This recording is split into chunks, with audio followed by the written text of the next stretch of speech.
guys, I'm Tanner with 100 Huntley US. I'm sitting here with Rend Collective all the way from North Ireland. Thanks guys for joining me. Thank you. I'm excited to have this time with you. Yeah, it's going to be great. I heard a lot of good things about your concert last night, which of course makes sense because you guys have been nominated for Best Live Show. What do you think makes y'all different when you do your live shows from other bands? You know, I guess one of the things that we really like to think about ourselves is that far more than an indie rock band or a pop band, we're really a celebration band. We're trying to invite people in to sing and just celebrate the gospel with us. We think it's so worth celebrating. And, you know, I don't know if that's a flavor that every band has. You know, we're not cool guys or rock stars. We're just people getting in and involved and having a good time. Sure you are cool guys. I hear you guys got your banjos and your bow ties and your beards. I don't know if you're making the case you think you are. In Ireland, that's just normal. Not cool in Ireland. That's fine. So tell me, you guys have kind of become this international sensation. How is it, you know, different performing here in the U.S. and performing in Ireland? People are much more friendly over here when we play. Well, you see the accent works over here, but it doesn't work at home. So you get to charm everybody over here with your accent, but when you go home... You're charming me right now. You see it when all we're doing is talking. We're not even saying anything that intelligent. So, and I think it's lovely because so many people we meet, they're like, oh, I really want to go to Ireland, or all my ancestors are from Ireland, and there's I feel like people have a connection with home, and so it's nice when we come over here. But there's nowhere like playing in Belfast or Dublin. It's a real experience, isn't it? Yeah. Tell me about you guys' start and kind of how you met and how the band started. Sure. There's a website called eHarmony. You went on? That's Match.com. It just all happened. No, we all met through a ministry for college-age people. It was called Rend, and believe it or not, Gareth was our pastor. I don't know what that says about the movement, but I like the believe it or not there. He looks homeless, but he's okay. Sorry, start again. No, we all met through that and became really close friends, just even seeking God and trying to work out, you know, how to pursue our faith in our early 20s when we're starting to encounter doubts and wrestling with various circumstances in our lives and just trying to make our faith real in the middle of all that. And so I guess we became really fast friends. We didn't make any music for really about 5 years. We didn't start writing together or anything, but we think that's so healthy that our music kind of progressed naturally along with our friendship and along with our relationship with God developing too. Mm-hmm. And now here we are, I guess. Here we are. Here we all are. Where do you get your inspiration for your songs? Oh, that's a good question. Did I stump you? No. No. Too many answers. Yeah, that's it. It's something that I guess for us, songs come from our experiences, come from our relationship with God, or our struggles, and I guess through it all, we kind of feel like whenever we write a song, we're not writing a song because we have all the I's dotted and the T's crossed, but more that the song is a prayer from our hearts to God. It's part of our journey. And then it's amazing to see that connects with other people, and that's part of their journey, and that they feel the same. So, and it's lovely to be able to do it together and to share our hearts together. It makes you very vulnerable, you know, putting out what's going on in your life, what you're struggling with. Is that difficult to be vulnerable to, you know, such a large audience?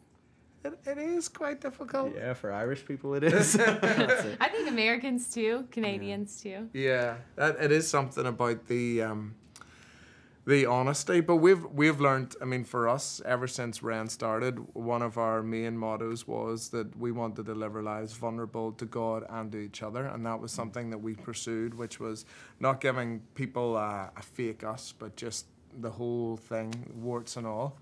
So it's healthy, I think. Difficult, but healthy. Yeah. What is the message that you really want people to take away from your music? Sure. Well, I guess the thing that really inspired us over the last couple of years is this idea that seriousness isn't a spiritual gift. It doesn't make you spiritual or special. But joy is actually a fruit of the Spirit. That's what the Bible has to say about it. And we think that we need to pursue joy in the middle of all kinds of circumstances, that it's something that we can choose. It doesn't have to be dictated to us by the things that are happening in our lives.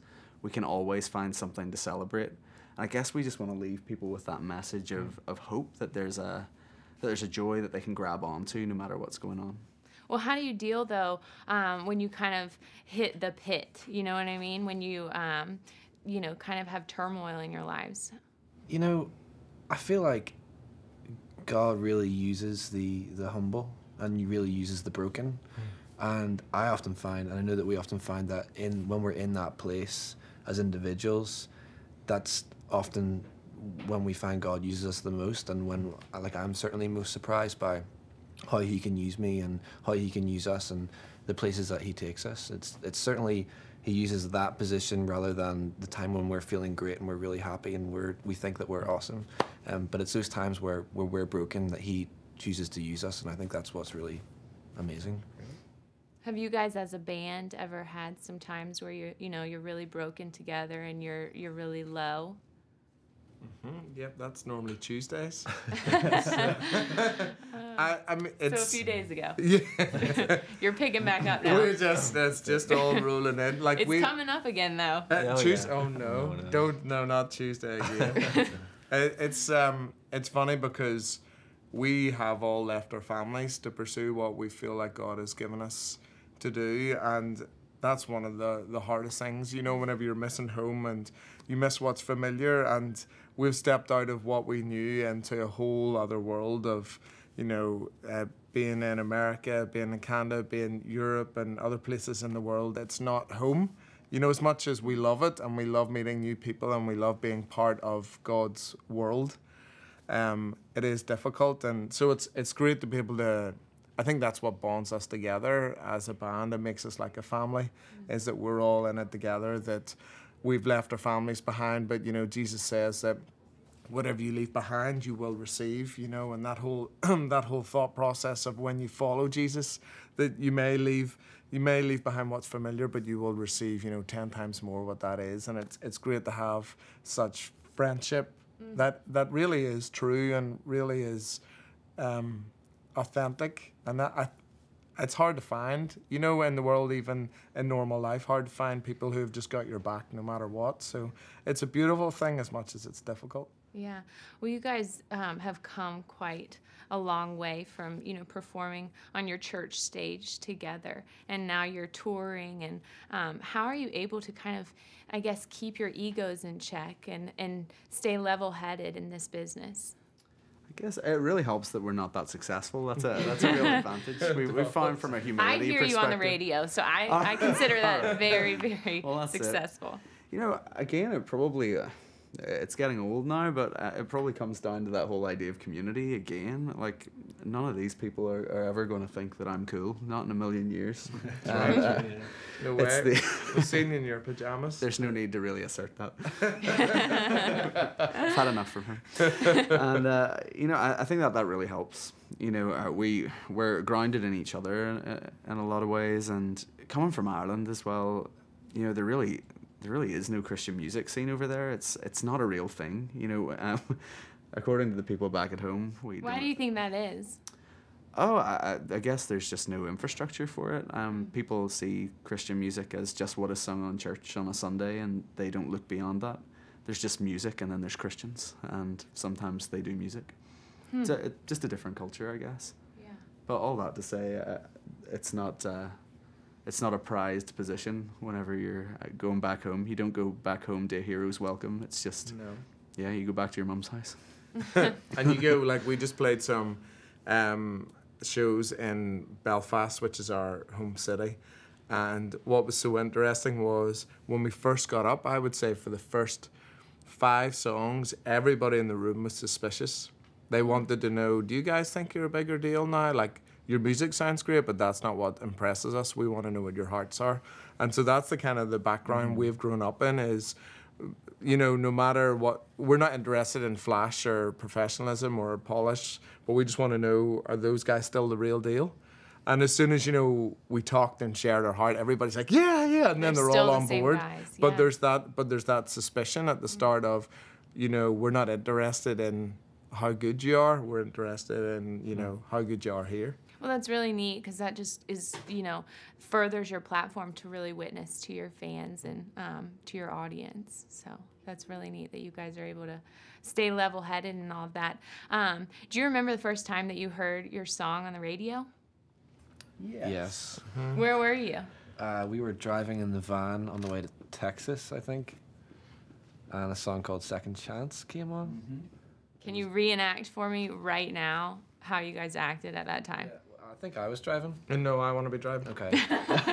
So the radio He's was changing on, it up and, on you. Oh, Gareth, that's us on the radio. That song sounds terrible. Who's that?